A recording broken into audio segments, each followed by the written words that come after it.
ساعت 6 دیرمون شده. حالا مگه چی شده؟ فکر میکنی زیر دوشم وایسا دارم کفش میپوشم؟ الهی دروغگو بمیره، درد بی درمون بگیره، خط چشت خراب بشه، انقدر بمون تا شب بشه.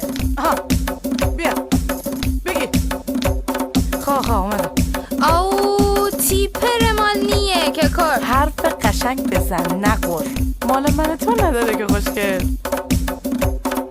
ساعت دیدی که 8 شده، وقت نهارم شام شده. وای من یکم گشنم شده، اخلاق سگم روشن شده. پول نداریم به ترکی تو، رفتی خونتون یه چیزی بخور. آها چه پول بابا؟ بیا پیتزای روسبیف بخوریم، سالاد پیراشکی بخوریم، قهوه آیس کافی بخوریم، موجه بکنیم خرید